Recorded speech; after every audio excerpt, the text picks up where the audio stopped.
Bonjour ou bonsoir à toutes et à tous, où que vous vous trouviez aujourd'hui pour ce nouveau webinaire. Nous avons le grand plaisir d'accueillir Mireille Nadeau et Lynn Leblanc, connectés depuis le Québec, et plus précisément de la ville de Québec pour Mireille et de Montréal pour Lynn. Aujourd'hui, nos oratrices nous proposent quelques conversations éthiques.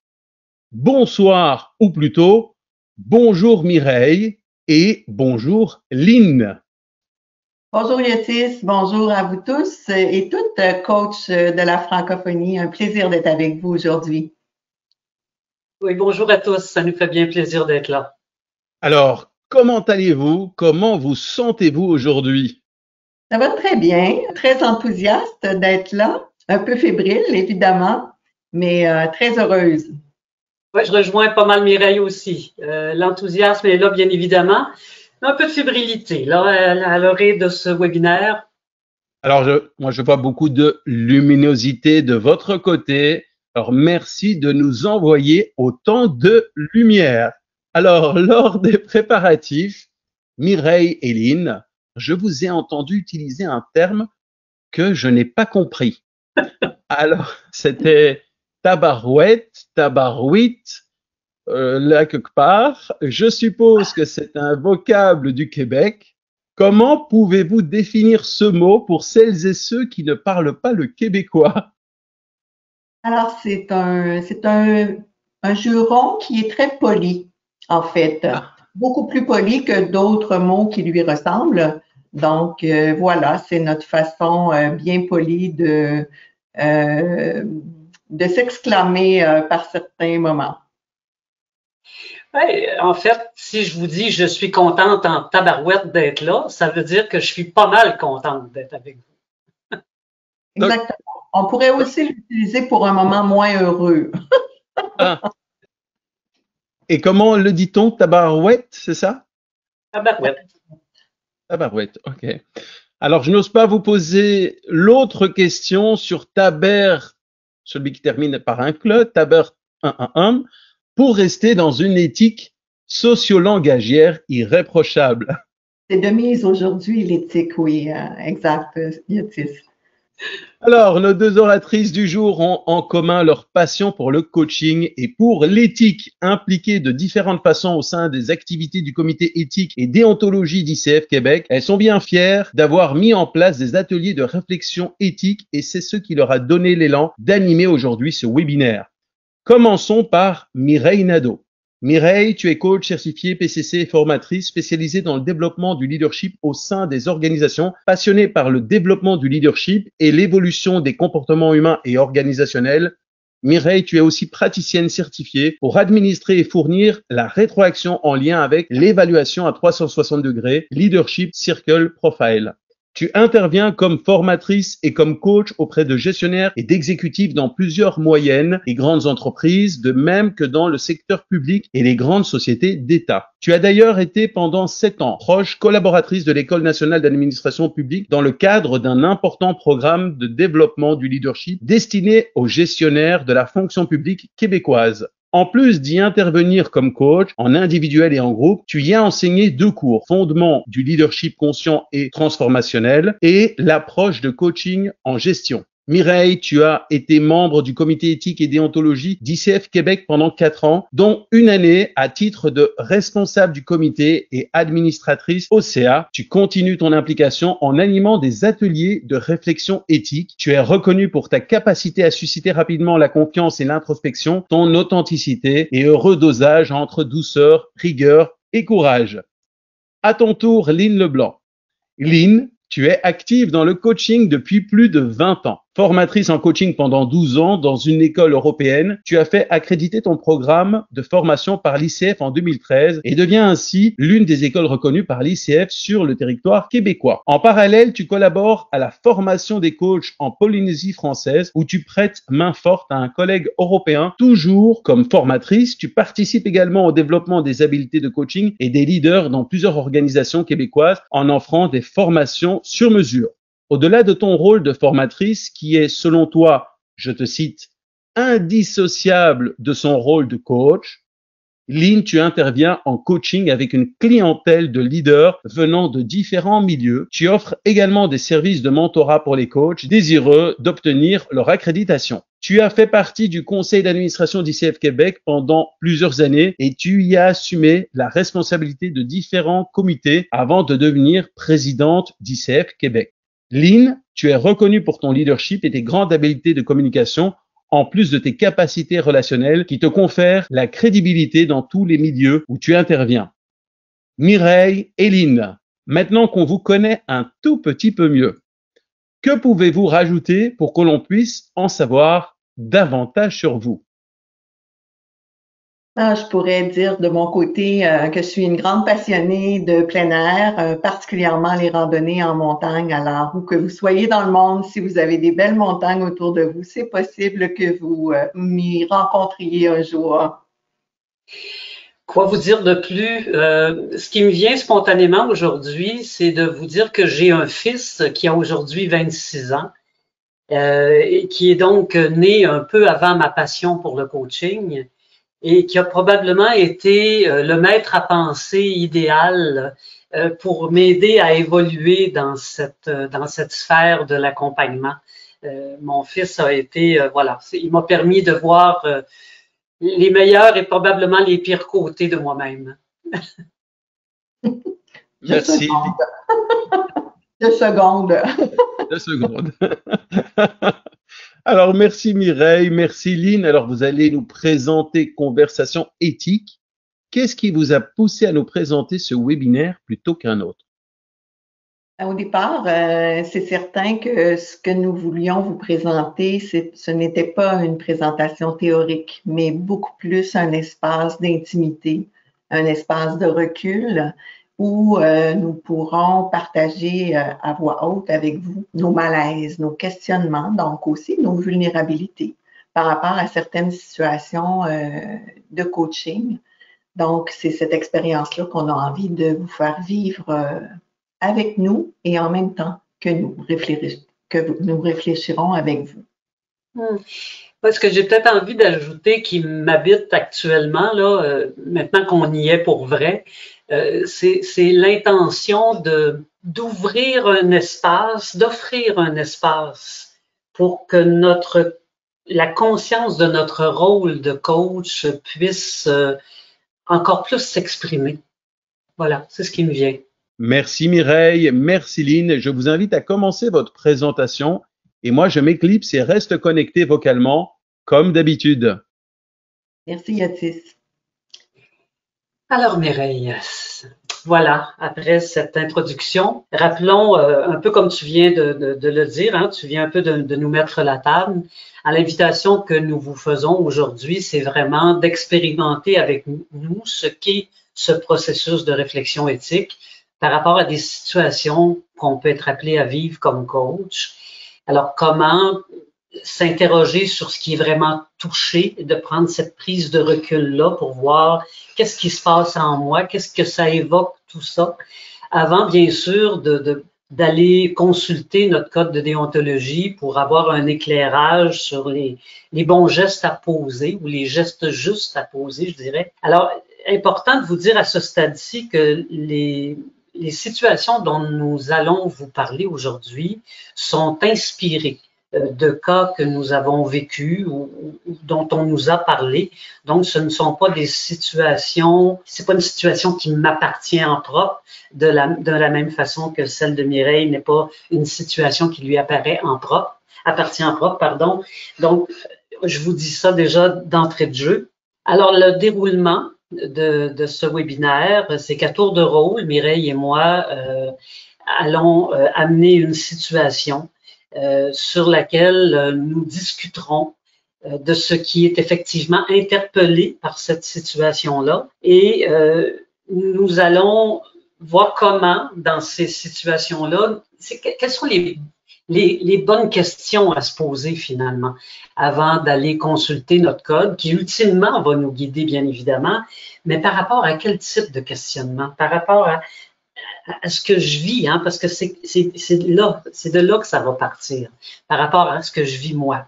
Donc, l'invitation qu'on vous fait, c'est peut-être effectivement de de descendre un peu là, de ne pas se positionner en expert pour tenter d'analyser, de comprendre, mais plutôt de dire si moi je suis le coach qui vit cette situation-là, qu'est-ce que ceci suscite en moi? Et bien évidemment, Mireille et moi, dans ce contexte, on ne se positionne pas en expert de l'éthique, mais plutôt comme des coachs qui, comme vous tous, vivent des situations qui les interpellent et qui ont besoin de voir clair dans ces situations-là. Alors, c'est un peu l'invitation qu'on vous fait. Alors, justement, Lynn, j'ai justement envie de partager avec toi une situation qui m'interpelle. Alors, cette situation-là, si je la résume sommairement, c'est en fait une situation où j'ai à coacher deux gestionnaires au sein d'une même organisation. Donc, je coach ces deux gestionnaires-là après avoir mis en place un certain cadre avec eux au niveau éthique. Ça m'apparaissait important que, premièrement, ça se fasse en toute transparence, donc que chacun des gestionnaires concernés sache que je coach l'autre personne et accepte ça, le supérieur immédiat aussi. Donc, on a discuté autant en tripartite qu'avec chacune des personnes des enjeux éthiques qu'il aurait pu y avoir. Il n'y en avait pas. Il n'y avait pas d'enjeu de collaboration au démarrage de la démarche. Donc, j'avais feu vert pour commencer ce mandat d'accompagnement-là dans les règles de l'art, je vais le dire comme ça. Mais j'ai quand même tenu à préciser que nous étions co-responsables, donc les quatre personnes impliquées, les deux coachés, le supérieur et moi-même, de s'assurer d'être vigilant que si en cours de route, il survenait des situations où je pourrais potentiellement, par exemple, être en conflit d'intérêts, que nous pourrions lever un drapeau et voir comment nous pourrions adresser ces éléments-là. Donc, j'étais très solide intérieurement au niveau éthique et enthousiaste de commencer ces mandats-là. Je suis à peu près à mi-parcours dans ces deux démarches-là. Et ce dont j'ai envie de te parler, c'est que récemment, une des deux coachées, on va l'appeler Marie, est arrivée avec une situation en coaching où elle vivait beaucoup d'impuissance et elle me parlait qu'elle se sentait impuissante par rapport à une problématique importante que vivait un de ses collègues et tout ça. Alors, j'ai saisi la balle au bon parce que Marie a travaillé dans ses objectifs de coaching. Elle est portée parfois à être sauveuse, à être surresponsable par rapport aux membres de son équipe. Et on travaille déjà ça ensemble. Donc, c'était une belle opportunité de susciter des prises de conscience chez elle en lien avec qu'est-ce que lui faisait vivre cette situation-là d'impuissance. Jusque-là, ça va bien. Sauf que la semaine dernière, j'ai un autre coaching avec Marie et elle me dit, tu sais Mireille, finalement, la personne dont je te parlais la semaine, le coaching précédent, c'est mon collègue Roger. Roger étant le gestionnaire que j'accompagne. Coach aussi. Oh oui. J'aurais aimé mieux ne pas savoir. Oui. Ouais. Vraiment, j'ai accueilli ça. Le pire, c'est que j'avais certains doutes internes quand elle me parlait, mais je voulais tellement me centrer sur ce qui était utile et pertinent pour elle à ce moment-là que j'ai fait abstraction de ça. Mais à partir du moment où elle m'en parle, et non seulement elle m'en parle, mais elle me dit, tu sais, Roger, c'est un problème d'alcoolisme qu'il a et ça dure depuis longtemps. Puis comme je me sens impuissante, j'ai pensé t'en parler. T'es pas obligé de me dire si t'en as parlé. T'es pas obligé de me dire si tu vas lui en parler. Je sais que tu vas pouvoir faire quelque chose avec ça, toi. Donc, ouf! Je suis sortie de mon coaching en me disant, je me sens coincée, Lynn, avec ce que je sais que mon coaché ne sait pas. Alors, là, tu vois, je pourrais être tentée à ce stade-ci de dire, oh, qu'est-ce qu'on va faire avec ça? C'est ceci qui se passe. Et là, je m'adresse à vous qui nous écoutez, comme pour vous rappeler, nous rappeler tous, OK, je suis le coach qui vit cette situation. Comment je suspends mon élan d'expert pour analyser, trouver rapidement des solutions et explorer plutôt ce que cette situation suscite en vous comme coach. Alors, c'est ce qu'on va maintenant faire avec Mireille. Alors, Mireille, tu me dis, je me sens coincée. Parle-moi un petit peu de ce qui se passe là. Qu'est-ce qu'il y a là-dedans? Ben, comme je te disais, je me sens pris avec une information Ouais. qui m'a pas été communiquée directement par mon client. Il m'en a jamais parlé. J'ai pas eu d'indice non plus de ce client-là, de cette problématique-là. J'ai jamais senti en coaching qu'il n'était pas dans un état normal et tout ça. Et c'est pas une information que j'ai pu valider, donc non plus. Puis, fait qu'il y a ça, il y a qu'est-ce que je fais avec cette information-là. Je me sens coincée, mais aussi j'ai le sentiment par rapport à Marie, elle m'a passé un singe. Elle a pris la responsabilité, elle se l'est enlevée des épaules, elle se sentait impuissante. Fait que là, il y a quelque chose d'intéressant qui se passe en coaching, puis que j'ai à travailler avec Marie, mais elle a pris le singe, puis elle me l'a mis sur les épaules. Toi, qu'est-ce que tu vas faire avec ça? Donc, un transfert de responsabilité qui s'est passé. Tu me dis, oh, OK, c'est ça qui joue actuellement. Donc, j'ai vraiment besoin de prendre ce recul-là avec toi puis de réfléchir à voix haute parce que je suis interpellée à différents niveaux. Là. Et quand, tu sais, parce que tu me dis, je me sens coincée, puis là, quand tu me parles de l'attitude de Marie, tu sais, quand tu dis mettre le singe sur mes épaules, le mot qui me vient, c'est comme utiliser pour régler un truc. Exact. Je pense pas que l'intention consciente est d'utiliser, mais c'est quelque chose que je vais avoir à travailler avec elle. Tu sais, comment, face à un sentiment d'impuissance, je peux être portée à transférer la responsabilité sur quelqu'un d'autre, mais je reviens à moi parce que c'est mon espace de réflexion avec toi en ce moment. Je me dis, ben moi, c'est sûr que ça vient me chercher dans quelque chose que je travaille depuis longtemps comme coach, à ne pas me surresponsabiliser, moi aussi, par rapport à mes coachings. C'est sûr que ça vient chercher la belle petite cape de sauveur qu'on a un peu tous à différents moments comme coach. J'en suis très consciente. Fait que ça interpelle des valeurs qui sont importantes pour toi aussi. Oui, c'est sûr que ça vient chercher, je pense que Yotis l'a dit dans mon introduction, ça vient chercher une caractéristique chez moi qui est une valeur importante, c'est toute mon authenticité. Comment rester authentique avec Marie, mais avec Roger, tout en détenant de l'information que lui sait pas que j'ai. Fait que toute la notion d'intégrité, de transparence qui est là, c'est là-dedans que ça vient me chercher au niveau de mes valeurs. Et les questionnements que, tu sais, parce que tu me parles de ce que ça suscite en toi, tu me parles des valeurs qui sont interpellées par ça. Mais toi, ça vient te chercher comment, Lynn? Tu sais, quand je t'ai dit le mot utiliser, moi, c'est ça, tu sais, comme le sang, je sais que c'est pas son intention. Assurément pas. Mais d'avoir l'impression, moi, je me sentirais comme utilisé, comme si, quand tu dis mettre le singe sur mes épaules, tu sais, comme si, OK, c'est à moi que revient ça. C'est à moi que revient la responsabilité d'eux, comme si on m'utilisait pour faire quelque chose.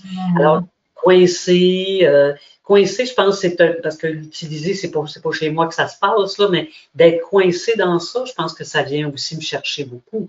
Et bon, nous ne sommes point amis pour rien, la notion de la responsabilité. Beaucoup, ma chère Mireille. Oui, effectivement. C'est sûr que les questions qui montent, c'est quoi faire avec cette information-là pour rester dans ma posture de coach et en même temps de rester dans une relation d'authenticité, de transparence avec chacun de mes coachés. Chacun d'eux, oui. Oui, parce que là, tu dis, Roger, je sais sur lui quelque chose qu'il ne sait pas que je sais. Et par rapport à Marie, qui t'a, comme tu dis, mis un singe sur l'épaule en disant, ben, moi, je t'en parlerai plus, je te le dis là, mais tu sais, on n'en parlera plus, c'est correct, tu sais. Alors, ce que je fais, tu sais, quand tu parles de transparence, qu'est-ce que je fais pour rester transparente là-dedans? Puis en même temps, tu sais, qu'est-ce que je fais avec cette information-là qui n'est pas validée? En quoi ce problème-là possible d'alcoolisme interfère-t-il au travail alors que moi, j'ai pas eu d'indice en coaching, puis je le coach quand même sur une base régulière. Tu sais, j'ai pas d'autres indicateurs que ce que m'a partagé Marie. Je remets pas en question ce qu'elle m'a dit, mais c'est délicat comme situation. Questionnement par rapport à ça.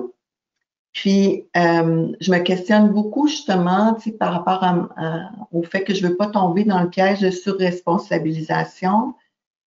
Comment prendre ma juste part de responsabilité tout en responsabilisant chacun de mes coachés par rapport à tout ça. Donc, c'est un peu avec ces questions-là que je jongle et que je te partage là, au fur et à mesure qu'ils me viennent. Tantôt, tu me parlais aussi de ce que tu avais mis comme condition au démarrage de ce mandat de coaching-là. Alors, comment rester collé aussi sur l'engagement que tu as pris, que les choses soient claires entre vous. Et là, c'est comme il vient d'arriver quelque chose qui ne dépend absolument pas de toi, mais qui arrive quand même. Alors, si je pourrais être portée à me remettre en question, est-ce que j'aurais dû ne pas prendre les 2 mandats, mais j'en suis pas là, tu sais, dans le sens où c'est juste de voir maintenant qu'est-ce que je fais avec ça. Je pense que j'aurais le goût d'aller voir avec toi dans le code comment ça peut nous aider. J'ai comme identifié à l'avance certains articles que je voudrais partager avec toi. Oui. Alors, tu vois, c'est sûr, Lynn, que le mot conscient me parle beaucoup. Tu en parlais d'entrée de jeu dans l'introduction et c'est mon créneau aussi. Donc, je suis consciente à ce moment-ci et je l'étais dès le départ, l'article 10, de la multiplicité des contrats, des relations ayant lieu simultanément. Et j'avais mis en place ce qu'il fallait pour éviter les situations de conflit d'intérêts au départ. Et c'est certain que j'ai été animée par l'article 3, puis je le suis encore. C'est ça qui fait que je me sens si coincée, en fait. Hein? Je dois non seulement être consciente, mais je dois observer le plus strict niveau de confidentialité avec tout le monde. Donc là, j'ai des informations extrêmement confidentielles et sensibles. Exact. Fait que, tu sais, ces articles-là sont vraiment en lien avec ma réflexion. Et l'article 17 aussi, toujours dans la conscience, ben je suis consciente qu'il se passe quelque chose actuellement qui est susceptible de me placer soit en conflit ou d'altérer même mes relations, soit avec Marie ou avec Roger, ou même avec l'organisation, dépendamment de ce que je vais faire avec ça. Quand tu dis ça, là, tout dépendant de ce que tu vas faire avec ça. Si je fais rien, comment ça peut influencer sur altérer mes prestations? Et si je fais quelque chose, comment ça peut aussi altérer? C'est un peu ça que tu dis. Exact. Ouais. Je ne peux pas, en passant, pour moi, c'est pas envisageable de dire je ne fais rien avec ça. Je suis dans la conscience, donc à partir du moment où je suis consciente, qu'est-ce que je vais devoir mettre en place? Puis, j'ai trouvé que dans l'article 18 et 8, j'avais vraiment des belles pistes. Je vais regarder avec toi ces 2 articles-là là, qui me parlent plus. Oui. J'aime beaucoup dans l'article 18 la notion d'aborder les situations, les éléments avec les parties concernées. Puis tu vois, ça, j'ai l'impression que ça va me réconcilier avec le fait de ne pas porter toute seule la responsabilité, même de trouver des solutions. Comme coach, comment je peux aborder en toute transparence avec mes valeurs la situation avec Marie, d'une part, tu sais, parce que j'ai à la responsabiliser par rapport à qu'est-ce qu'elle veut faire avec ce qu'elle a découvert et comment, exemple, si elle est à l'aise d'elle-même, en parler à Roger, en tout cas, tu sais, ça m'ouvre une piste. Ça me parle beaucoup ce que tu dis là, Mireille. Ouais. Parce, ben oui, ça me parle, ça me touche comme coach parce que ce que tu es en train de dire là par rapport à cet article-là, ça permet encore plus de consolider le partenariat. Tu sais, tu es au courant de quelque chose que quelqu'un ne sait pas que tu sais. Il y a quelqu'un qui a mis sur tes épaules un singe qui ne t'appartient pas. Et c'est comme si, en abordant le problème avec les parties concernées, c'est comme si tu venais consolider ce partenariat-là. Je suis touchée par ce que tu dis là. Ouais, je vais rester dans une posture d'égalité, puis en même temps, même dans la recherche de solutions, à pas avoir un agenda caché puis garder ça de mon côté. Puis, article 8, ce que j'aime de cet article-là, c'est je demeure attentif aux signes. Ben, il y a des signes, et ça, je suis pas rendue là encore, mais j'ai cette vigilance-là que peu importe comment ça va tourner, je voudrais probablement amener Marie à adresser directement des choses à Roger et tout ça. Mais si jamais j'en venais à aborder ce sujet-là directement avec Roger parce qu'il y consent, je veux garder aussi encore là ma posture de coach. Parce que est-ce que je serai la bonne personne spécialisée en accompagnement en toxicomanie? Non. C'est pas dans mon rôle de coach, donc il faut que je reste à l'intérieur de mes compétences. Puis probablement que la meilleure aide que je pourrais lui apporter, c'est de l'aider à réfléchir à sa situation, aux impacts que ça a dans sa vie personnelle, professionnelle, et à l'inviter à consulter éventuellement une autre ressource qui serait spécialisée. Puis je suis pas en train de dire est-ce que je vais mettre fin au coaching ou pas, mais plus de bien cibler le cadre de mon intervention comme coach et quel autre type d'accompagnement il pourrait avoir besoin. Oui. Alors, à ce stade-ci, là, puis tu sais, on n'est pas dans le processus décisionnel, là, on sait, mais si tu me faisais un peu une synthèse de ta réflexion à ce stade-ci par rapport à cette situation-là, où est-ce que tu en es? Ben, ça m'a aidé beaucoup à cheminer à voix haute. En plus, c'est dans mon énergie naturelle de réfléchir à voix haute avec toi, à pas aller trop vite dans les solutions, mais plus à connecter à ce qui me rendait vraiment mal à l'aise. Puis il n'y avait pas juste un enjeu, hein. Fait que je trouve que d'avoir pris le temps de nommer ces choses-là, de voir où est-ce que ça venait me chercher, puis comment préserver mon intégrité comme coach, ben là vraiment, puis après ça, d'être allé chercher des extraits d'articles de code qui seraient pertinentes pour moi et avec lesquels même que je pourrais discuter ouvertement avec mes clients. Donc, j'ai des très bonnes pistes, puis j'ai pas envie à ce moment-ci d'aller plus loin dans les solutions. Je sens pas le besoin. Je veux interpeller mes clients pour qu'ils fassent partie justement des solutions. Écoute, je trouve ça super intéressant de ce partage-là qu'on fait parce que, tu sais, quand je t'écoutais tantôt me parler de ce que ça suscitait en toi, ça m'a fait, moi, penser à un cas dont j'aimerais maintenant parler, si tu veux bien. Oui, vas-y. Alors, le cas dont il est question, c'est une organisation. Je dis qu'il y a avec un agenda caché. Je vais t'expliquer un petit peu ce que j'entends par là. Le titre de ta situation m'interpelle. En tout cas, j'ai hâte de t'entendre. En fait, on va l'appeler Margot. Je viens de commencer à travailler avec cette organisation-là, qui est une filiale d'un grand groupe international. Et ma première cliente, Margot, est une jeune gestionnaire qui, la demande de coaching allait dans le sens d'affirmer son leadership. Bon, je n'irai pas dans les détails parce que c'est pas important pour notre discussion, mais on trouvait que Margot avait une façon un peu trop soft de gérer son équipe et on souhaitait lui donner de l'accompagnement pour lui permettre d'affirmer davantage ce leadership-là.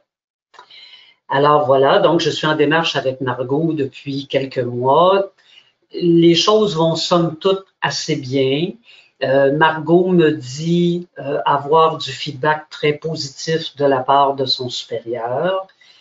Donc, les choses se passent bien. Là où le bas blesse, c'est que dernièrement, j'ai rencontré quelqu'un, une connaissance à moi, qui, je ne savais pas, mais qui a travaillé pour cette filiale-là et qui l'a quitté, il a quitté cette filiale-là là, depuis quelque temps déjà. Et il m'a donné les raisons de son départ. Et les raisons de son départ sont que la filiale en question met en place certaines, on va dire, tractations. Il faut dire que Margot appartient à une communauté culturelle peu représentée dans l'organisation. Et donc, la connaissance en question m'a confié que l'organisation faisait des espèces de tractations pour arriver à des quotas de représentation des communautés culturelles de façon à se garantir des subventions de la maison mère. On va dire, on va appeler ça comme ça. Alors bon, naturellement, la personne que j'ai rencontrée là, ne sait pas que je fais du coaching dans cette organisation-là, mais je ne sais pas si elle a vu mon visage un peu changer quand elle m'a confié ça, mais je suis repartie de cette conversation-là un peu chamboulée. Caroline? Ben, je me suis dit, je suis au service de qui ou de quoi, ultimement? C'est intéressant, c'est venu te chercher. Ben, c'est comme si là, bon, oui, je coach Margot, mais je coach Margot, pourquoi, ultimement? Pour répondre à des quotas? Tu vois, là, bon, tu sais, peut-être là, que ma réaction est très émotionnelle.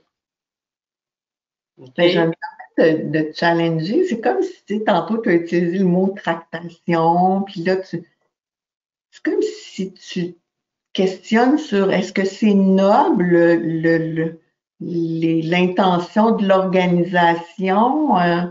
Oui, j'ose aller jusque-là, effectivement. Il y a quelque chose qui me choque profondément dans ça. Tu sais, bon, j'ai pas placé ça encore. Hein. Je t'en parle, j'ai pas eu le temps beaucoup de m'interroger là. Alors tu me donnes un terrain pour le faire. Je suis tantôt, tu disais coincée. Moi, je suis même un peu en colère. Après qui? Après quoi? Ben, c'est comme si. Puis là encore, je suis très dans. Je prête une intention à l'organisation en te disant ça, j'en suis consciente. C'est comme si on m'utilisait à des fins que que j'ignore. Puis qui te semblent pas nécessairement nobles ou louables, ça se peut-tu? Qui ne semblent pas nécessairement nobles ou louables à mes yeux, effectivement. Alors c'est très émotionnel là, ça. Là. Je me permets d'interrompre ici puis de m'adresser à vous qui nous écoutez actuellement. Qu'est-ce qui est en train de se passer dans cet échange-là, dans ces prises de conscience-là que fait Lynn actuellement? C'est comme si elle accepte de laisser entrer dans l'espace de réflexion éthique sa vulnérabilité. Ça veut dire qu'il y a là-dedans, des fois, des émotions qui sont pas nécessairement toujours nobles ou belles à regarder en plein visage. Ça interpelle, on va retourner voir avec elle, mais ses valeurs, mais aussi ses besoins. On sent qu'il y a des choses là-dedans présentement qui sont intéressantes à creuser. Donc, j'espère que vous êtes avec nous aussi dans cet espace de vulnérabilité-là actuellement. C'est quelque chose de précieux dans les moments de réflexion éthique comme on le fait présentement. Donc, Lynn, je me permets de te revenir. Oui. C'est trop intéressant, j'ai trop envie que tu poursuives. Ça t'a peut-être donné un petit break pour aller fouiller encore plus en dedans de toi. Qu'est-ce qui se passe? Ben, en fait, je suis ébranlée. Tu sais, je suis ébranlée. Quand je te disais tantôt, tu sais, mon premier réflexe, ça a été de dire, mais je sers quoi ou qui? Et tu sais, je sais qu'en bout de piste, je sers Margot, je coach Margot. Margot, bon, bien que je vois la courbe d'apprentissage qui est peut-être, je dirais, un peu plus longue que la normale. Puis normale est bon. Il y a une belle évolution dans son processus de coaching. Mais, tu sais, là, de me dire, quand je te dis je sers quoi ou qui, c'est qu'en bout de piste, je coach Margot afin que Margot réussisse pour que l'entreprise réussisse à rencontrer ses quotas. Tu sais, bon. Mais en même temps, j'ai envie de te challenger. Qu'est-ce que ça changerait pour Margot, qui ait un programme ou pas? En fait, elle pourrait même en bénéficier. Ben, t'as tout à fait raison. T'as tout à fait raison. Sauf que là où moi, ça vient, quand je te dis je suis ébranlée, c'est comme si on m'utilisait.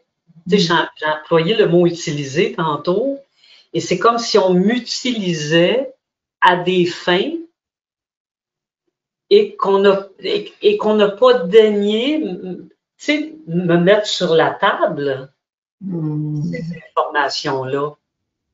Tu sais? Alors, il y a comme quelque chose là qui vient m'ébranler dans mon besoin de, ben, tu sais, de transparence, puis de collaboration. Si on parle coaching, partenariat entier, total. Tu sais? C'est ça qui me gêne là-dedans. C'est comme tes besoins sont, si je ne me trompe pas, sont plus en lien avec le client payeur, l'organisation qu'avec Margot, en fait. Ben, tellement. Tu sais, parce qu'avec Margot, ça se passe bien, il y a rien, tout est, c'est effectivement, c'est avec l'organisation. Tu sais, et là, je me dis, tu sais, je suis dans une posture où, bon, Margot est la première cliente que j'ai dans cette organisation-là. Avec ce que je viens d'apprendre, avec comment je me sens aujourd'hui, là, est-ce que j'ai envie, moi, de poursuivre une collaboration, un partenariat avec cette organisation-là? Effectivement, là, tu sais, tantôt, tu parlais du but qui était noble, ou tu sais, c'est à mes yeux, là, hein, c'est ma lecture du monde. Tu sais, je suis très consciente, là, que peut-être que certains qui nous écoutent disent « où le problème? » Hein? Mais ben, ça se peut, tu sais. Mais tu sais, c'est ça, j'ai l'impression comme de servir un but avec lequel je ne suis pas forcément en accord totalement. Qu'est-ce que tu aurais besoin, Lynn? Tu nommais besoin tantôt pour te réconcilier d'abord avec toi-même. Par rapport à ça, puis ensuite, ce que j'entends, c'est par rapport à l'organisation aussi. C'est quoi tes besoins comme coach à ce moment-ci? Ben, tu sais, c'est là où on arrive quand on a effectivement des questionnements de cet ordre-là dans un dossier de coaching et où on se dit, mais c'est quoi la posture juste ici? Tu sais, là, il y a moi, mon ego, qui est touché de ne pas avoir été mise au courant d'une information, bon, que moi je trouve capitale, là, mais peut-être que pour eux autres, ça ne l'est pas. Tu sais? Alors, est-ce que là, je suis en train d'en faire une affaire personnelle? Quelle est la posture juste à avoir dans cette situation-là? Vis-à-vis le client payeur, bien évidemment, parce que Margot est pas, c'est le système là qui est concerné par mon questionnement. C'est pas ma coachée. Exact. Exact. Le système et toi. Toi, dans ce système-là qui fait partie de ton mandat aussi. Ouais, tout à fait. Tout à fait. Fait que c'est ma relation au système. Alors, quelle est la bonne posture pour moi? Tu sais, là, juste le fait de t'en parler, ça me fait pas plaisir de te dire que c'est peut-être mon ego qui est atteint, là, mais quand même, c'est ça. Bon, OK. Bon, mais d'en prendre conscience, ça fait, OK, gardons, OK, Lynn, qu'est-ce que tu as envie? Où tu veux déposer ça? Qu'est-ce que tu veux faire avec ce que tu déposes là? Puis qu'est-ce que tu en penses quand tu te poses cette question-là spontanément? Qu'est-ce qui vient à l'intérieur de toi?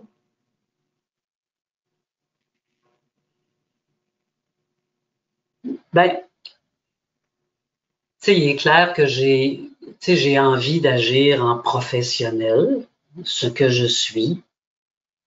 Là, avec toi, aujourd'hui, je me permets un peu ce qu'on appelle chez nous une crise de chaise haute. J'avais jamais entendu parler de cette expression-là. Et pour les autres francophones, ça donne quoi? En fait, la chaise haute, c'est la petite chaise dans laquelle on met les enfants quand ils sont petits là, pour les faire manger. Et quand ils font des crises et qui envoient leur nourriture par-dessus la chaise, là, bon, en tout cas, dans mon coin de pays, on appelait ça une crise de chaise haute quand quelqu'un s'énervait pour des trucs dont elle avait peut-être pas à s'énerver.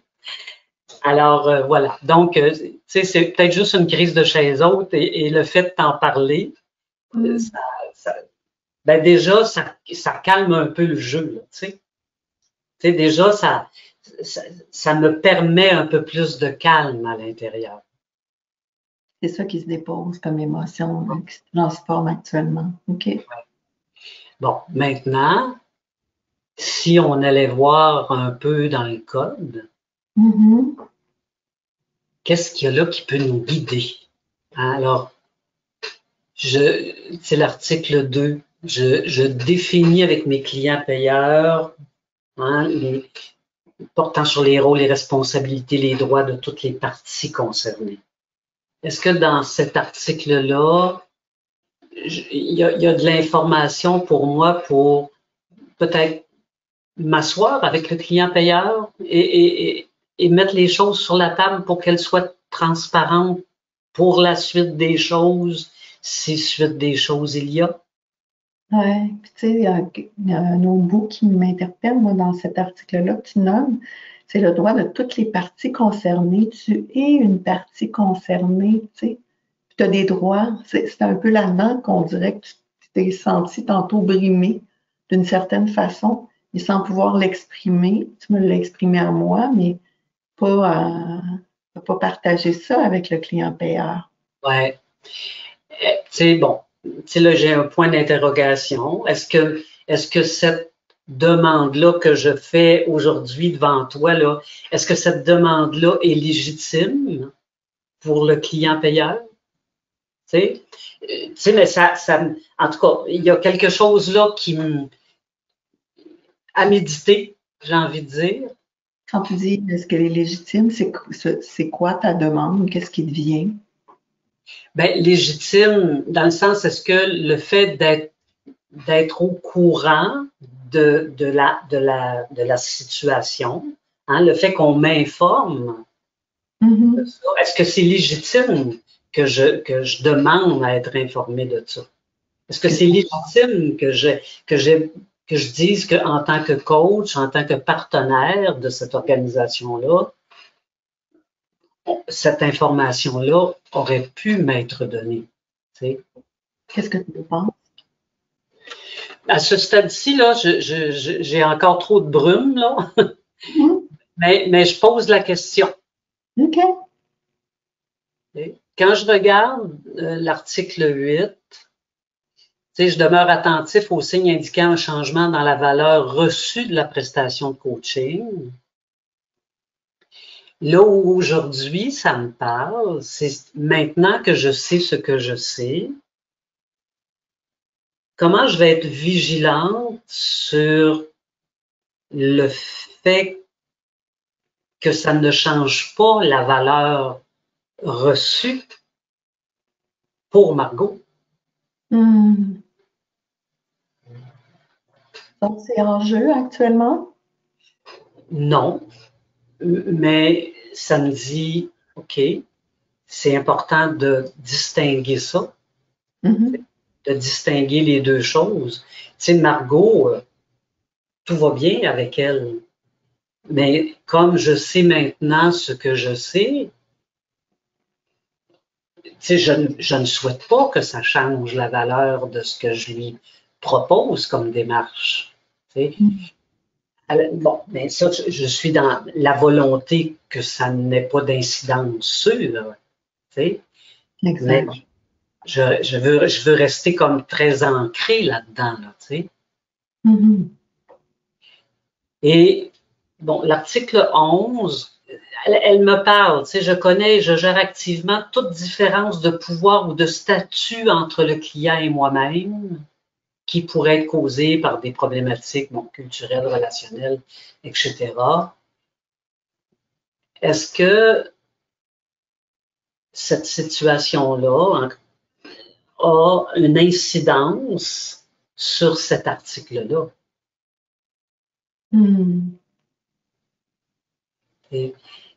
Est-ce que le fait que l'organisation, parce qu'elle souhaite rencontrer des quotas et obtenir des subventions, bon, là, je embauche des coachs dans l'optique de développer des gestionnaires qui, il se trouve dans mon cas, font partie de ces communautés culturelles-là, qui leur donnent, qui leur octroient des subventions. Est-ce que ça a une incidence sur les... Je sais pas. Quand j'ai vu cet article-là, ça m'a questionné par rapport à ma situation. Exact, parce qu'on traite de problèmes culturels. Je pense que ça pourrait être intéressant quand tu vas poursuivre ta réflexion de regarder la différence de pouvoir, de statut avec le client, mais dans son sens large, avec ta cliente coachée et avec le client payeur, tu sais, parce que on est là-dedans. Tantôt, dans ma situation, c'était plus la relation avec mes coachés directement qui est interpellée. Mais là, pour toi, le mot client est beaucoup plus large, beaucoup plus systémique. Oui. Alors, il y a dans ces 3 articles-là, je pense, de la matière à réflexion. Un peu comme toi tout à l'heure, là, tu sais, aujourd'hui, je suis pas dans... On passe à l'action, là, mais comme laisser un peu décanter tout ça. Hein? Le 18, hein, en abordant le problème avec les parties concernées, je résous tout conflit d'intérêts existant potentiel. Il y a peut-être quelque chose matière aussi là-dedans à nourrir ma réflexion. Ouais. Et dans la 25, bon, c'est sûr que là, est-ce que moi, je discrimine mon client ici? Ben, c'est la question qui m'est venue quand j'ai vu cet article-là. Là, je ne parlerai pas de ce que le client a comme objectif, mais est-ce que moi, dans le regard que je porte aujourd'hui sur ce client-là, est-ce que je discrimine mon client? Tu le vois moins dans ton rapport à Margot.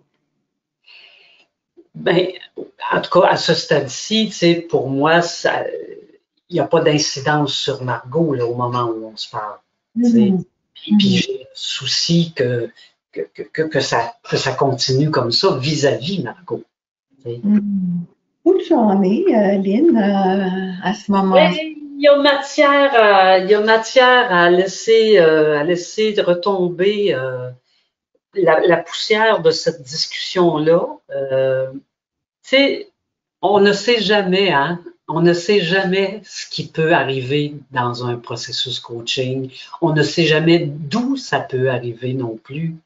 C'est quelque chose qui nous met, dans cet état émotionnel, comme je l'étais tout à l'heure, avec l'expérience que j'ai, on n'est pas à l'abri de ça, mais alors là, pas du tout. Pas du tout. Alors, je trouve que ça, je trouve ça riche aussi d'être dans la conscience de ça encore plus après notre discussion, là. Ouais. Puis, je sais pas si tu as remarqué, mais en tout cas, moi, ça me fascine parce que le fait qu'on s'en soit partagé chacune une, il y a des choses que j'aurais pas nommées dans ma situation si je n'avais pas entendu la tienne et vice-versa, tu sais. Puis, entre autres, toutes les deux, on s'est sentis utilisés, mais dans des contextes différents complètement.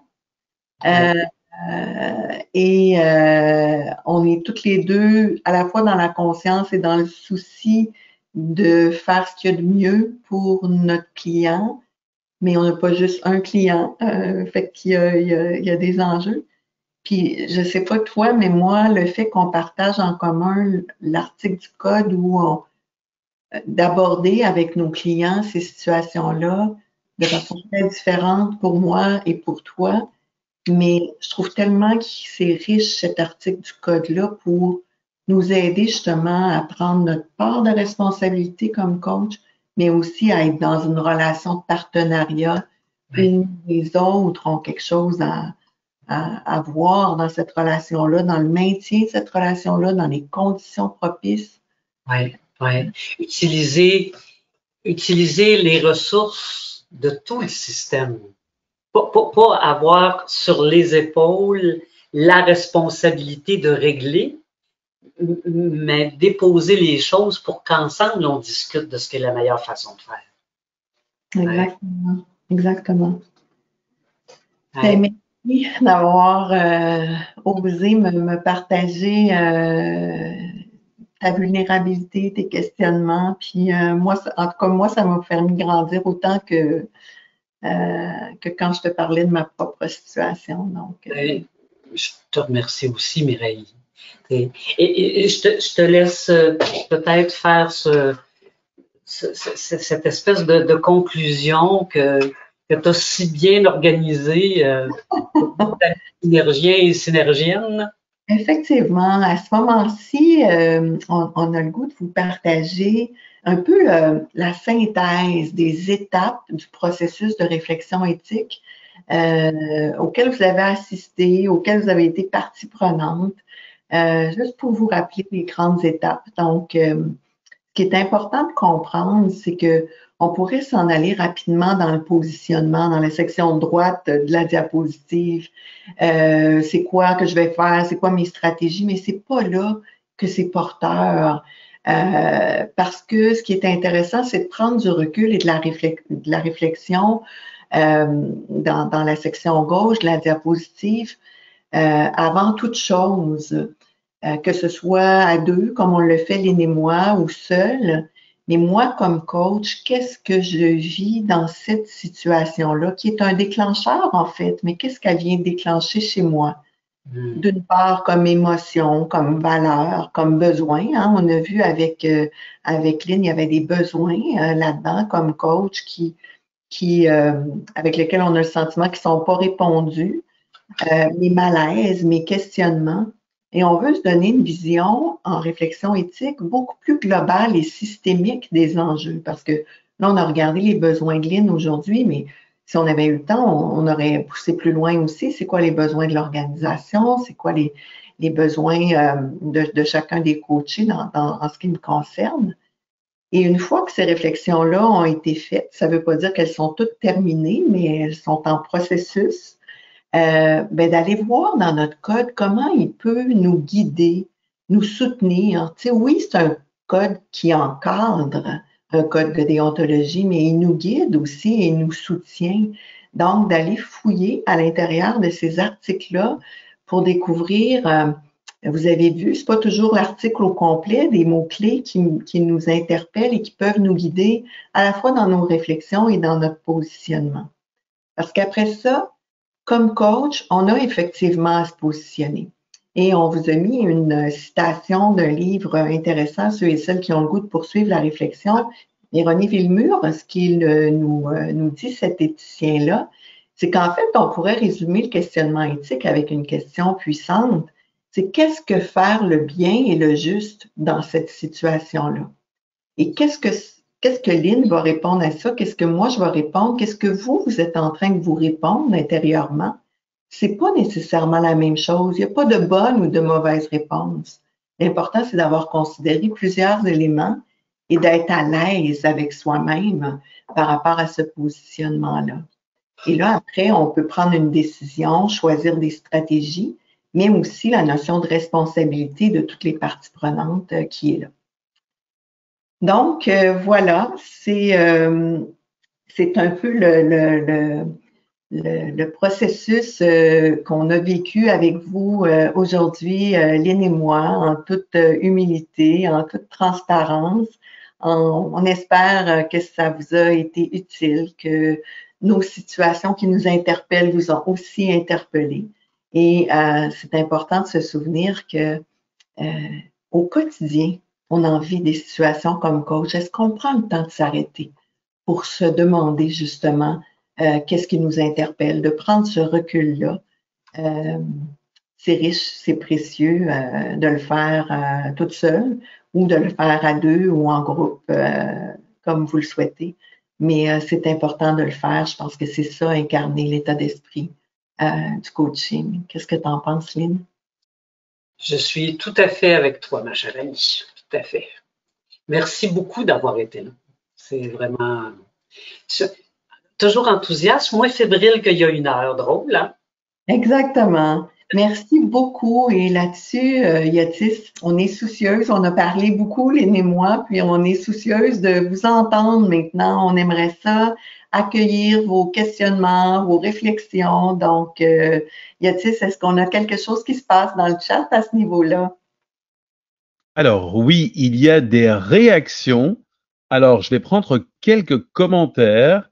Donc, voilà, on nous dit, c'est quand on s'ouvre à notre vulnérabilité que nous pouvons le plus évoluer et s'améliorer.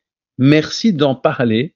Il y a également, l'efficience fait partie du coaching. Je vais prendre aussi quelques questions. Donc, dans le chat, dans un coaching interne, est-ce qu'un coach peut coacher le manager et son équipe? Veux-tu y aller, Lynn, ou j'y vais? Ah, vas-y, Mireille. Tu me complètes aux besoins? Oui. Il n'y a pas d'interdit, mais c'est certain qu'on se met à risque beaucoup. On avait l'article du Code tout à l'heure sur les contrats simultanés et tout ça.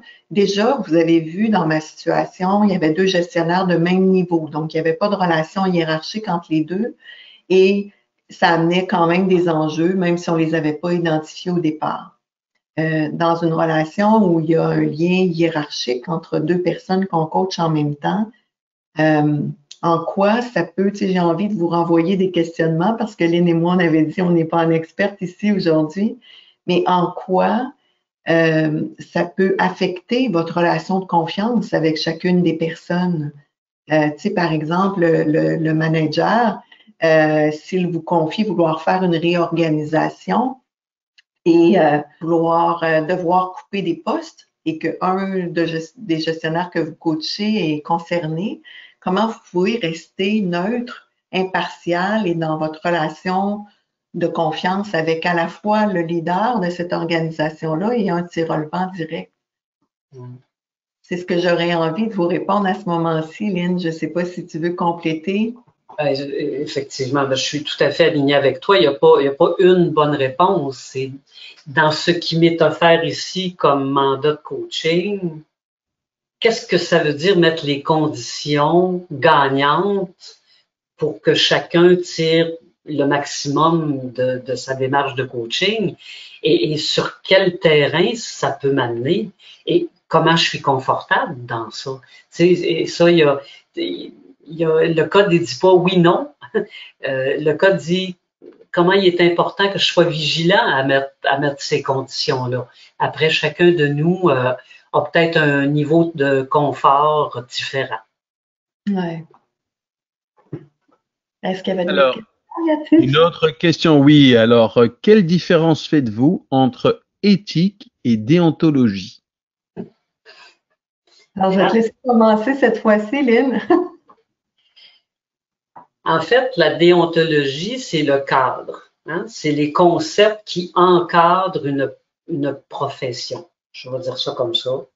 Le coaching en est une, les ressources humaines, l'ingénierie, la loi, le droit. Bon, alors, il y a des codes d'éthique pour chaque profession. Des codes de déontologie pour chaque profession, pardon. L'éthique, c'est le processus réflexif que je fais par rapport à une situation qui m'arrive. Ça, c'est plus l'éthique. Alors, c'est un peu la différence dans mes mots, là. J'ai pas les mots du Larousse, mais bien les miens. C'est la différence que je fais entre les deux mots. Je compléterais, Lynn, en disant, dans le fond, dans le code, il y a des choses qui sont écrites, qui sont claires, auxquelles il ne faut pas déroger. Mais en éthique, on est dans des nuances. Qu'est-ce que faire le juste et le bien, comme on l'a vu tout à l'heure, dans une situation, la ligne n'est pas tracée, claire, mais comment, à l'intérieur de moi, je fais émerger une réflexion de, oui, respecter le code, mais le code ne dit pas tout ce qu'il faut faire et ne pas faire, il nous guide. Et c'est là que toute la réflexion éthique est porteuse et importante. Et elle n'est pas toujours teintée de blanc ou de noir. On est parfois dans des zones grises, beaucoup plus dans la zone éthique. Alors, une autre question. Le code de déontologie est l'expression d'une réflexion éthique. Il offre des principes généraux dont l'application pratique requiert une capacité de discernement. Comment, en dehors de la supervision, développer cette pratique de discernement? Veux-tu y aller, Lynn, ou j'y vais en premier? On se complète de toute façon. Je te compléterai au besoin. Bien, entre autres, au Québec, c'est ce qui nous a donné le goût de créer des ateliers de réflexion éthique parce qu'on sentait qu'il y avait un besoin d'espace où on réfléchit entre coachs, où on laisse entrer justement un espace de vulnérabilité, où les réflexions des autres nous font aussi réfléchir. Il y a peut-être des situations où j'aurais pas de malaise a priori, mais d'entendre quelqu'un d'autre qui en a ou qui a des questionnements, ça peut m'interpeller sur des situations similaires que je vis pour lesquelles je m'étais jamais arrêtée. Donc, on voulait comme démocratiser un peu le processus de réflexion éthique pour dire il y a un espace entre collègues, entre pairs possible pour le faire, ou les personnes qui veulent pas nécessairement s'inscrire dans un processus formel de supervision et de mentorat peuvent aussi trouver leur compte. Je pense que ce sont des moyens complémentaires. Tout à fait. Ben, c'est un peu ce qu'on a fait aujourd'hui ou qu'on peut faire en prenant un café dans ta belle ville de Québec, dans ton salon. Exact. Alors, une autre question. Je m'interroge sur le statut de coach interne et sa capacité à garder sa posture et sa liberté. C'est une belle interrogation. C'est une belle réflexion éthique. Tu sais, je pense qu'il y a quelque chose de très riche, et puis c'est pas la première fois que j'entends cette question-là non plus de la part d'un coach interne. C'est quelles sont les conditions à nous donner comme organisation pour qu'à titre de coach dans cette organisation-là, je conserve cette neutralité-là. Et encore là, excuse-moi Mireille. Non, encore là, c'est comme Mireille disait tout à l'heure, tu sais, on est tous différents, on a des niveaux de confort différents par rapport à des situations, à des défis. Il y a peut-être des situations avec lesquelles Mireille se sentirait très à l'aise d'aller, ou moi je ferais, je pense qu'ici je me sens comme, non, je me sentirais pas assez confortable, et c'est pas parce que j'ai un comportement plus éthique que Mireille, c'est parce que je suis une personne différente et que ce qui se passe là, pour moi, il y a quelque chose d'inconfortable.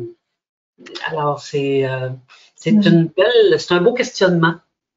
Et je dirais que c'est un défi, c'est un questionnement personnel qu'on doit faire. Tu sais, quand je présentais tantôt les étapes du processus, le recul, les réflexions, mais aussi le positionnement du coach, je pense qu'en tout temps, comme coach professionnel, on a à se positionner, à nommer nos besoins pour rester en neutralité. Tu sais, comme dans la situation que tu avais, Lynn, ben, c'est quoi mes besoins?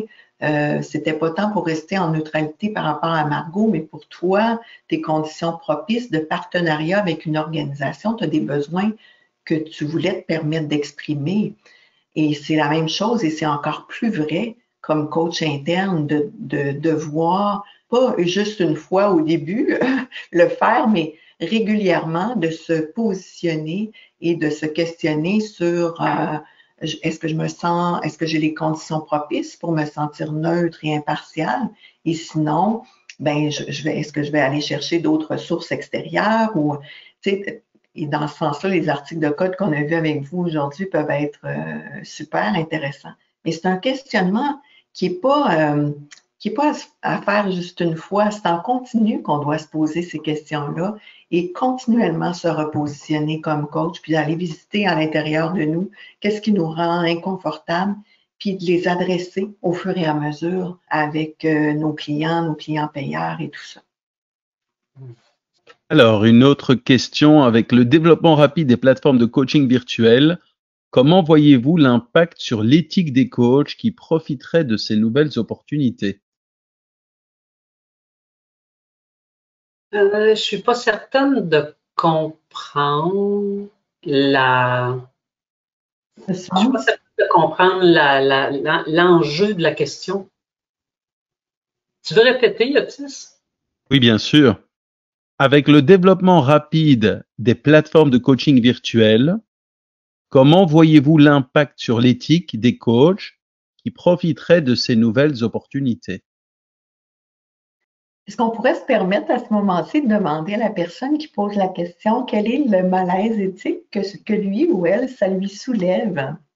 On vous a dit Alors, la personne nous a rajouté une information supplémentaire, un autre acteur qui devient un intermédiaire, par exemple. Ah, je comprends. C'est comme, ben, ce serait comme dans une relation de partenariat où, par exemple, comme coach, j'agis sous le couvert d'une firme de coach. Il y a il y a une autre partie prenante qui s'ajoute. Et effectivement, je dois être vigilant comme coach pour bien, comme on disait tantôt, négocier mes besoins pour rester dans des relations qui respectent la confidentialité et tout ça.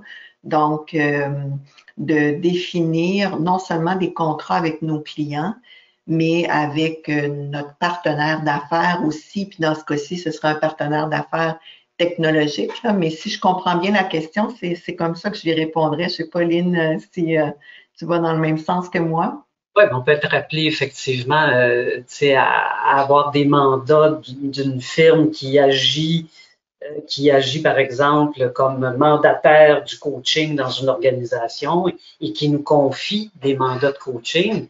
Alors, cette triangulation, j'ai envie de dire, quelles conditions on a besoin de déposer clairement entre nous tous pour que la circulation, le type d'information qui circule, les gens soient au clair avec ce que ça veut dire. La personne rajoute le coaching comme une commodité, un produit et non plus un service.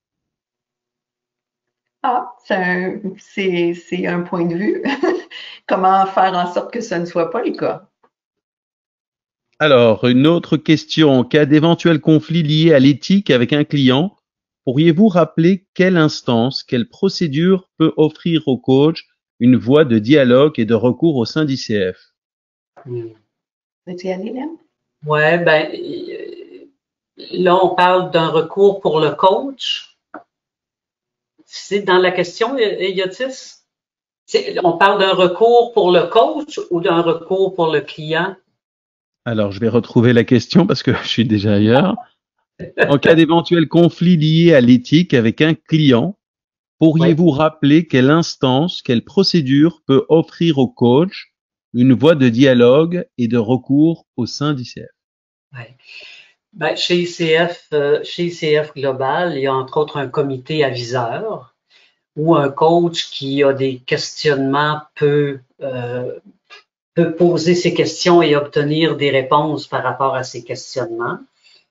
Bon, dans plusieurs chapitres, c'est le cas ici au Québec, entre autres, le comité éthique et déontologie est aussi disponible pour informer, dans la mesure de ses connaissances, donner des renseignements, des informations sur d'éventuelles questions qu'a un coach ou qu'a un client en lien avec une situation qu'il qualifie de problématique au niveau éthique.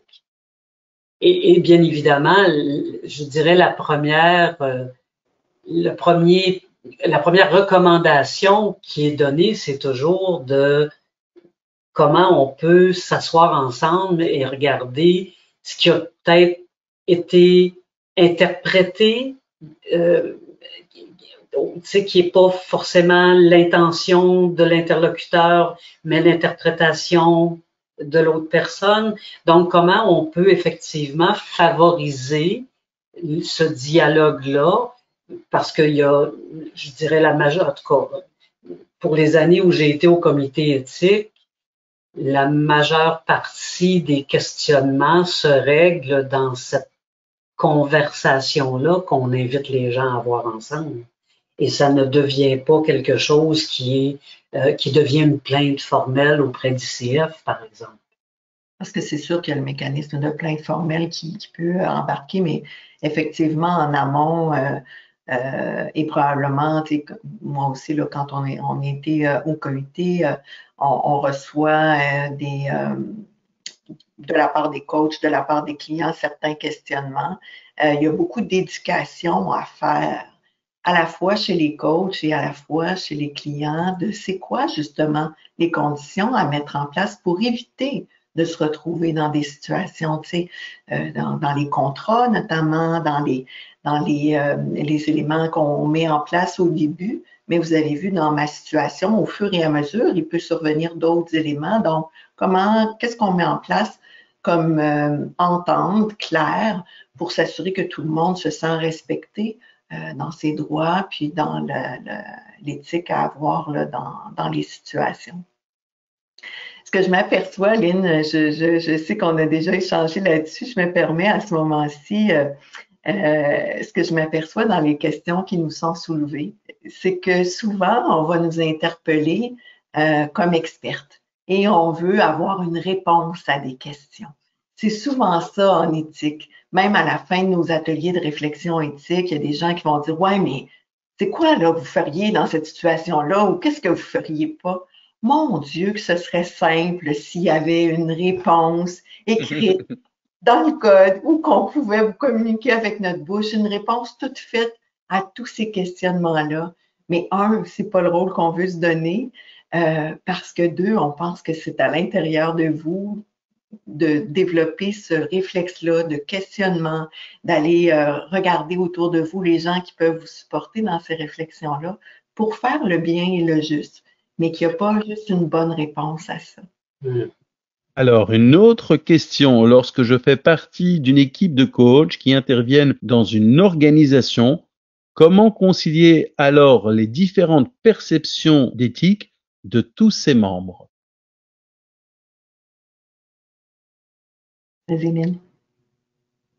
Ben, c'est drôle parce en entendant la question, Yotis, le réflexe que j'ai eu, c'est de dire, ben, OK, comment ces membres-là, comment moi, si j'étais membre de cette équipe-là, je nommerais peut-être mon besoin à l'équipe, qu'on puisse se donner des moments ensemble, se donner un espace de parole pour discuter ensemble de ce qui est l'éthique pour nous dans le mandat qui nous occupe dans cette organisation et comment on a envie d'interagir ensemble pour que tous les membres de cette équipe-là se sentent confortables au niveau éthique de travailler dans cette organisation-là avec les autres.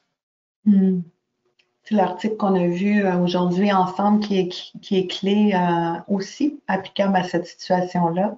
C'est en abordant la situation avec les parties concernées. Donc, les parties concernées, quand on fait partie d'une équipe, c'est avec ces gens-là aussi qu'il faut discuter de nos conditions pour lesquelles on ne sera pas négociable ou de quoi on a besoin pour être en équipe, tout en respectant le plus strict niveau de confidentialité avec nos clients. Donc, un échange ouvert, c'est la clé.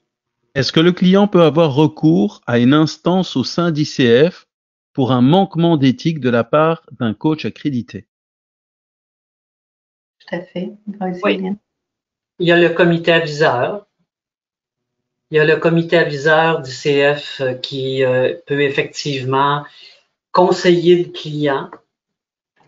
Comme je vous disais tout à l'heure, possiblement que la première recommandation, ce serait celle de partager avec le coach concerné son malaise ou ses contrariétés par rapport à ce qui est vécu dans la situation. Et là, je ne présuppose pas de qu'est-ce qu'on peut reprocher au coach, parce que ça peut être une foule de choses. Ce que j'ai observé de mon côté, quand j'ai été responsable du comité éthique, c'est que souvent, le coach n'agissait aucunement par mauvaise volonté, mais plus peut-être par ignorance d'une certaine façon de faire, la clarté du contrat, par exemple, la façon dont les règles financières sont mises de l'avant. Alors bon, il peut y avoir des questions bien sûr reliées au comportement du coach.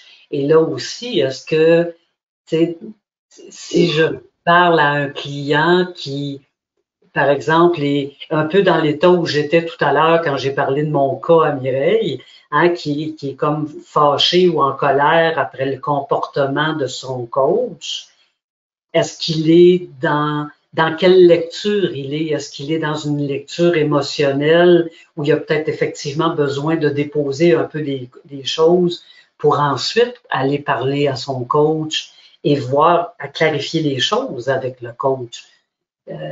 Alors, c'est possiblement la première recommandation que fera le comité aviseur, mais si effectivement ces premières étapes ne donnent pas des choses concluantes, il y a bien sûr une procédure à mettre en place pour le client, le demandeur, qui veut, par exemple, faire déposer une plainte formelle à ICF en lien avec des articles du code qui n'ont pas été respectés.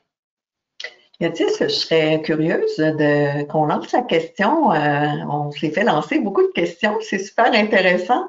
Mais si nous, on lançait la question aux gens qui ont participé, comment vous vous êtes sentis?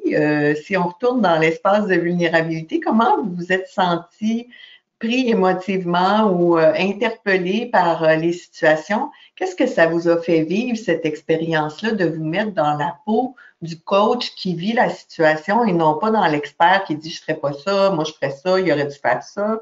Je serais curieuse d'avoir quelques feedbacks par rapport à ce qui s'est vécu intérieurement pendant le processus. Alors, et pendant que les synergiens répondent à la question, je vous invite à une avant-dernière question, disons. Votre démonstration tient d'une intéressante séance de supervision. Quelle place accordez-vous à cet outil dans votre pratique? Tu veux dire nous comme coach? Oui. Quelle place on donne à la supervision dans notre pratique? Oui. Je pense que c'est essentiel. Je pense que c'est essentiel. En tout cas, moi, j'en ai besoin.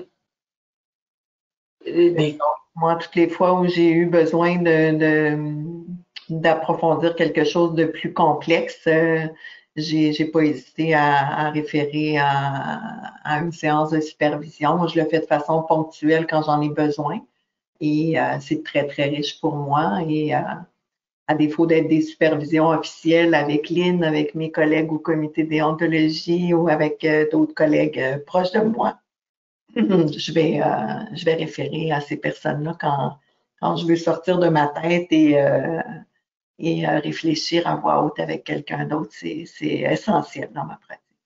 Alors, pour répondre à la question, il y a un mot qui vient très souvent, c'est empathie. OK. Alors, je vais encore chercher une dernière question. Avez-vous quelques conseils de lecture à nous recommander sur l'éthique de coach pour ouvrir de nouvelles perspectives sur le sujet et développer notre ouverture d'esprit, notre discernement? Ben alors, la diapositive qu'on a vue qui présentait les étapes du processus, dans le bas, il y a une suggestion de lecture vraiment intéressante, l'éthique pour tous, dont on a cité un élément. Donc, moi, il y a ce livre-là qui me vient en tête spontanément. Lynn, je ne sais pas si tu as d'autres suggestions. Ben, j'ai reçu ce matin justement un message d'un synergien très actif qui nous envoyait un article fort intéressant sur la déontologie. Je pourrais la faire suivre avec la présentation, Yotis, si jamais tu veux de partager cette information-là avec les gens, ça peut être aussi une belle référence. Et je pense, Lynn, au niveau d'ICF Québec, vous avez récemment mis en place une section éthique sur le site d'ICF Québec où il y a des outils de référence. Donc, il y a des articles qu'on a écrits, puis il y a aussi probablement des références de lecture qui peuvent s'y retrouver. En tout cas, au niveau des articles, oui, très certainement. Ça, on a mis là les articles qui pouvaient justement nourrir cette réflexion éthique-là. Là. Référence de livres, pas encore, mais ça viendra. D'accord. Un grand merci Mireille, un grand merci Lynn pour cette expérience intéressante, ces séances d'éthique lors de vos conversations. J'aimerais également remercier Nathalie Blin qui a répondu à toutes vos questions techniques. Nathalie est ambassadrice ICF Synergie pour le Québec. Elle est également membre de l'ICF Québec. Bonjour Nathalie, comment ça s'est passé? Bonjour Mireille, Lynn, Yotis, ça s'est très bien passé. Je pense que vraiment on a eu des commentaires très positifs en ce qui concerne là, cette conversation éthique et cet espace sécuritaire où justement je peux mettre mes réflexions, mes émotions, les plus ou moins nobles. Donc, je pense que ça a été très apprécié que vous prêtiez là, à cette conversation-là devant nous. Ça nous a permis là, de vivre vraiment. On parlait d'empathie tantôt, mais on a eu beaucoup de commentaires de mon Dieu, quelle situation difficile. Donc, ça a été très intéressant. Merci beaucoup. Et il y a pas mal de réactions encore. Il y a, par exemple, j'ai énormément apprécié le commentaire sur le fait que l'on peut être confronté à une pensée peu noble qui émerge en nous. Cela nous rappelle que nous sommes tous humains et cela fait du bien. Il y a énormément de remerciements dans le chat. Un grand merci, Nathalie. Nous vous remercions d'avoir assisté à ce webinaire. Nous espérons que ce webinaire, aussi bien intimiste que dynamique, vous sera utile pour développer encore plus de profondeur dans vos réflexions éthiques et que ce sujet vous aidera au développement de votre pratique de coach. Si la réponse est oui, mettez un petit pouce bleu sous cette vidéo pour nous envoyer un peu d'ocytocine et augmenter nos niveaux de dopamine. Mettez des petits cœurs un peu partout. Quelques commentaires et surtout, n'hésitez pas à partager vos infos sur le sujet juste ici en commentaire sous cette vidéo. Et si vous voulez être informé de la mise en ligne de nos nouvelles vidéos, cliquez sur la petite cloche. Au nom de toute l'équipe de l'ICF Synergie, je vous dis merci.